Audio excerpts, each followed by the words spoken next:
जय हिंद साथियों। आज हम क्लास 10th त्रिकोणमिति में चैप्टर 8.1 की जो एक्सरसाइज है उसका फर्स्ट क्वेश्चन करेंगे। तो क्वेश्चन फर्स्ट करने के लिए सबसे पहले हमारे पास क्या क्या चीज़ है वो हम लिख लेते हैं। तो सबसे पहले हम इसको हल करते हैं। उससे पहले आपके पास क्या है, क्वेश्चन को सोल्व करने से पहले आपके पास क्या है, आपके पास एक त्रिभुज है जिसमें बी पर समकोण होता है, मतलब एक बी कोण है जिस पर 90 डिग्री का कोण बन रहा है। मान लीजिए आप एक डायग्राम बना लीजिए।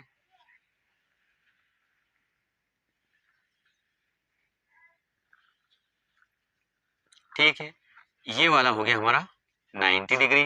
तो यहाँ पर कौन सा क्या लिखोगे आप, बी लिखोगे। ठीक है, अब ये हो गया हमारा समकोण। आगे चलोगे आप तो आगे क्या लिखा हुआ है आपके पास, ए बी की वैल्यू जो है 24 सेंटीमीटर है। तो सबसे पहले आप क्वेश्चन में लिखना चाहो तो लिख सकते हो आप, दिया है, क्या दिया है, ए बी की वैल्यू है आपके पास 24 सेंटीमीटर और बी सी की वैल्यू है आपके पास 7 सेंटीमीटर। तो अब आपको जो चित्र बना हुआ है उसमें आप देखोगे बी की वैल्यू तो आपने रख दी है, लेकिन सबसे पहले आपके पास एक समस्या आ सकती है कि जैसे हम यहाँ पर बी है तो ए और सी किसको नाम देंगे, ए और सी किसको नाम देंगे। तो ए और सी के लिए मैं आपको बता रहा हूं, आपको वैल्यू किसकी याद करना है, साइन ए की। किसकी वैल्यू याद करना है, साइन ए की। तो अब याद रखना जिस पर भी आपका कोण बनता है वो वाला पॉइंट हमेशा इधर होना चाहिए। ठीक है ना। तो यहां पर आप क्या नाम दोगे, ए। अब बचा कौन सा, सी। तो सी ये हो जाएगा। अब सी जब हो गया तो ए बी की वैल्यू क्या है हमारे पास, ए बी की वैल्यू आपके पास 24 सेंटीमीटर है। तो जहां पर ए बी लिखा है वहां पर आप 24 सेंटीमीटर लिख दोगे। क्या लिख दोगे आप, 24 सेंटीमीटर। ठीक है, अब आप आगे देखोगे ए बी की वैल्यू कंप्लीट हो चुकी है। उसके बाद आपके पास क्या है, बीसी की वैल्यू है। और बीसी की वैल्यू क्या है आपके पास, बीसी की वैल्यू आपके पास 7 सेंटीमीटर है। कितने सेंटीमीटर है, 7 सेंटीमीटर। ये 7 सेंटीमीटर हो गया। अब आपके पास एक समस्या आ गई है कि AC की वैल्यू आपके पास नहीं है। क्या करना है आपको कि आपके पास AC की वैल्यू नहीं है।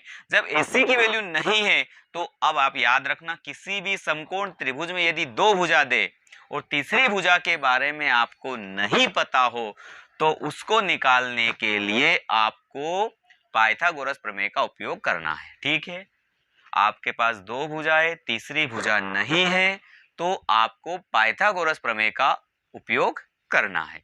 अब पाइथागोरस प्रमेय तो आपको सभी को पता है, क्या होती है पाइथागोरस प्रमेय। पाइथागोरस प्रमेय होती है कर्ण का वर्ग अन्य दो भुजाओं के वर्गों के योग के बराबर होता है। ठीक है, अब देखिए जो हमने बोला है वो हम करते हैं। मान लीजिए आपको यूज करना है त्रिभुज ए बी सी में कौन से प्रमेय का यूज करना चाहते हो आप,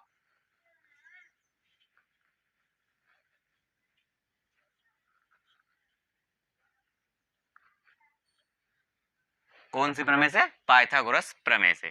तो पाइथागोरस प्रमेय का आपको सूत्र भी लिख सकते हो और आप यह डायरेक्टली भी कर सकते हो। तो मान लीजिए पाइथागोरस प्रमेय का सूत्र हम मान लीजिए यहां लिख देते हैं। क्या होता है उसका, कर्ण स्क्वायर, ये होता है लंब स्क्वायर प्लस आधार स्क्वायर। क्या होता है पाइथागोरस प्रमेय, कर्ण का वर्ग बराबर लंब का वर्ग प्लस आधार का वर्ग। ये हमें यहाँ पर यूज करना है। तो हम यहाँ पर कर्ण का ना लिखते हो क्या लिखेंगे, जो कर्ण की जो साइड है वो क्या है हमारे पास, ये है। और आपको कल पिछले वीडियो में आपको बताया था कि कर्ण क्या है। कर्ण मतलब जिसके सामने 90 डिग्री का कोण बनता है वो साइड होती है हमारी कर्ण। तो आप बता सकते हो आप कर्ण क्या हो जाएगा आपका, ए सी का वर्ग। ठीक, अब आपको लंब जिस पर कोण बन रहा है वो हो जाएगा आपका BC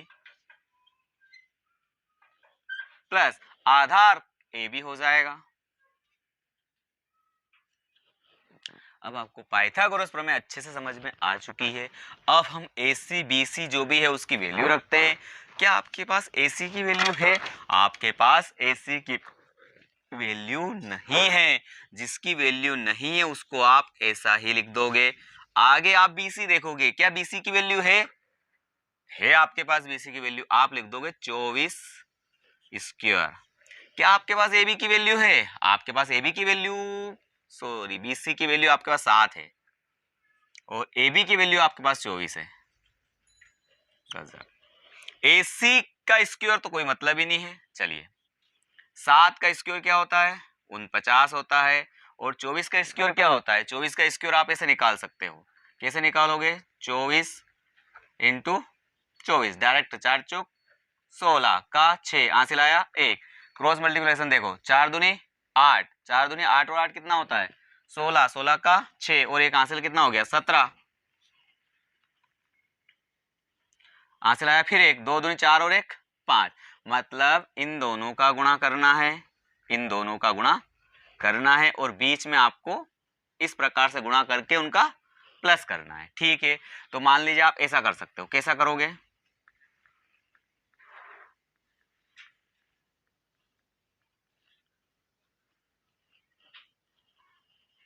ठीक, और वैसे भी आप डायरेक्टली भी गुणा कर सकते हो, तो 24 का 24 में तो भी आ जाएगा, नहीं तो आप ठीक दरवा कर सकते हो। 4 चौक 16 का 6, हासिल आया 1, 4 दूनी 8, 4 दूनी 8, 8 और 8 कितना होता है? 16 का 6 और उधर से आया तो कितना हो गया? 7, बचा हमारे पास 1, 2 दूनी 4 और 1 5, तो 24 का स्क्वायर हो जाएगा 576। क्या हो जाएगा? 576। अब 576 में यदि आप 25 को ऐड कर दोगे तो कितना हो जाएगा? 625। यहाँ पर आपके पास क्या है? AC का स्क्वायर। और आपको पता है कि ये, एक बात और बता देता हूं, ये आ गया आपका 625। यहां पर जो वर्ग लिखा है, अगर वर्ग बराबर के उधर जाता है तो क्या बन जाता है? वर्गमूल बन जाता है। क्या बन जाएगा आपका? वर्गमूल। और 625 का वर्गमूल होता है 25। क्या होता है 625 का वर्गमूल? 25। अब आपके पास जो AC भुजा है वो कितने सेंटीमीटर आ गई है? 25 सेंटीमीटर। तो अब आप क्या लिख दोगे? 25 सेंटीमीटर। कंप्लीट हो गया है आपका AC की वैल्यू 25 सेंटीमीटर। अब आप आगे देखोगे तो ये तो सिर्फ आपने AC की वैल्यू निकाली है।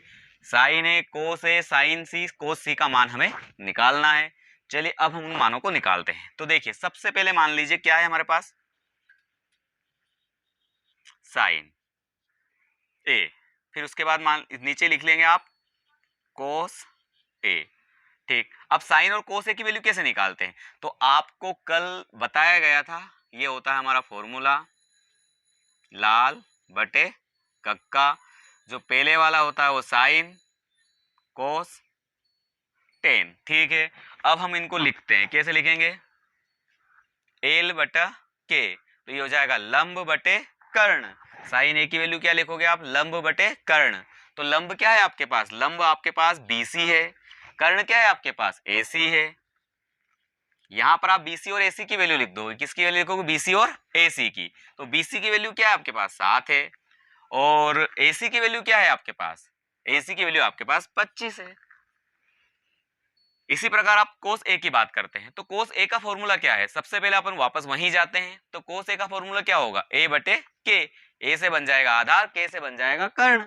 तो अब आधार बटे कर्ण यूज करेंगे, लेकिन आपको पहले आधार के बारे में लिखना पड़ेगा। तो आधार क्या है? AB है आपका। कर्ण क्या है आपका? AC है। AB की वैल्यू 24 है, AC की वैल्यू 25 है। इस प्रकार आपके पास साइन ए और कोस ए की वैल्यू आ चुकी है। अब हमें क्या करना है? कुछ भी नहीं करना है। अब साइन सी और कोस सी की वैल्यू भी निकालनी है। तो मान लीजिए हमारा फर्स्ट का आंसर आया है, इसी प्रकार हम अब सेकंड का आंसर निकाल लेते हैं। तो सेकंड का आंसर निकालोगे तो सबसे पहली चीज ये है साइन सी कोस सी। अब थोड़ा सा चेंज करना है आपको। क्या चेंज करना है? क्योंकि यहाँ पर एंगल ए पर बन रहा था और यहाँ पर किस पर बन रहा है? सी पर।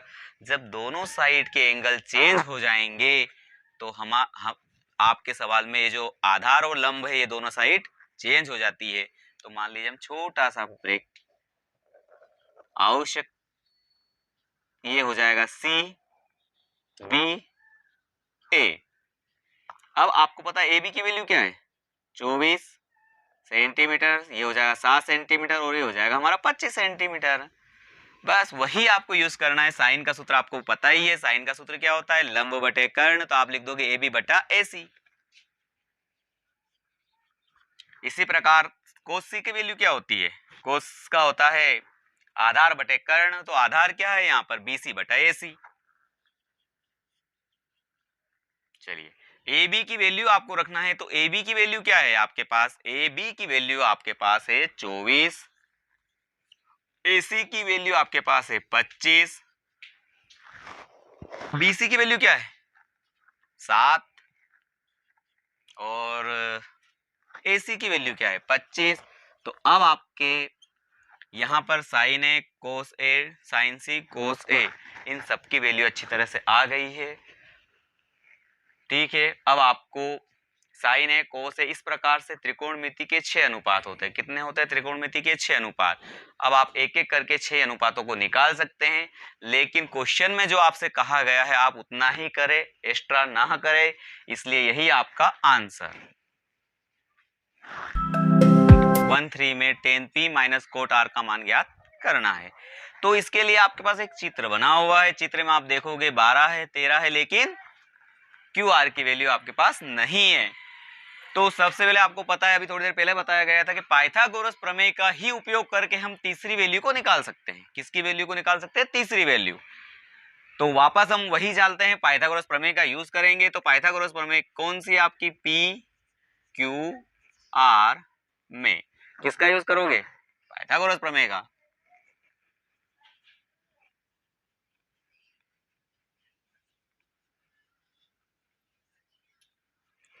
त्रिभुज PQR में पाइथागोरस प्रमेय से। अब पाइथागोरस प्रमेय का पता है आपको, क्या कहती है पाइथागोरस प्रमेय, कर्ण का वर्ग बराबर लंब का वर्ग प्लस आधार का वर्ग।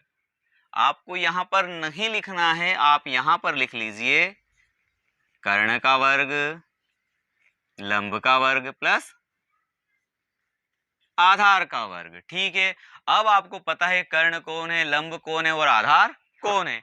कर्ण वो होता है जिस पर 90 डिग्री के सामने वाली भुजा को बोलते हैं कर्ण, लंब जिस पर कोण बनता है वो लंब, जिस पर त्रिभुज है वो हो जाएगा उसका आधार।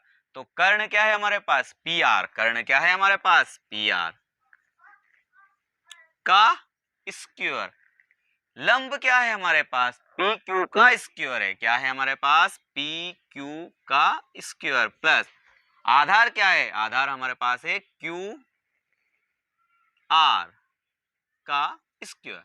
बस बहुत आसान है, कुछ भी नहीं करना है, इनकी वैल्यू रखना है। PR का मान 13 है, PQ का मान 12 है, QR का मान हम निकाल लेते हैं। ये हो जाएगा 13 12 और ये हो जाएगा हमारा QR का स्क्वायर। 13 का स्क्वायर करेंगे तो क्या आएगा, आप 13 इंटू 13 कर सकते हो तो 169 आता है, और 12 का स्क्वायर करेंगे तो 144 आएगा। तो ये हो जाएगा हमारा 169, ये हो जाएगा आपका 144, प्लस हो जाएगा हमारा QR का वर्ग हो जाएगा। अब आपको 169 में से 144 को माइनस करना है, क्या लिखोगे आप 169 माइनस 144, तो क्या हो जाएगा आपके पास QR का वर्ग।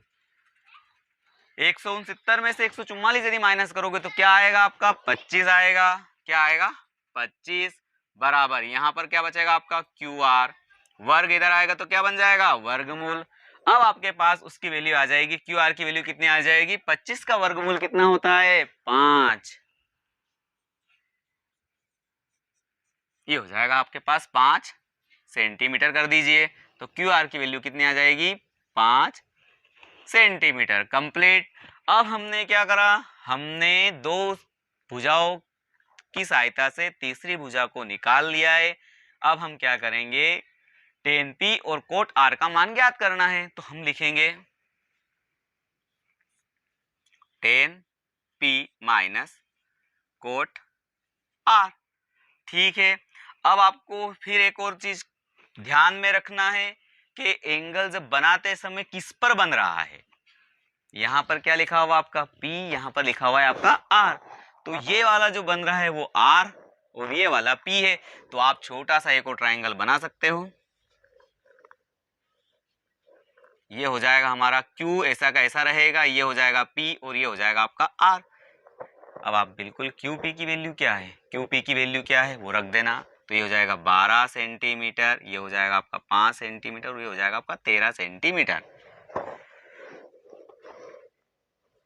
tan P minus cot R, tan P minus cot R। वापस चलते हैं, वही याद दिला देता हूं, tan का सूत्र क्या होता है, tan का सूत्र होता है आपको पता है का से। बार बार लिखने की जरूरत नहीं है, आपको याद हो जाना चाहिए। साइन कोस टेन एल बटे ए, एल से बनता है लंब बटे आधार, तो लंब क्या हो जाएगा,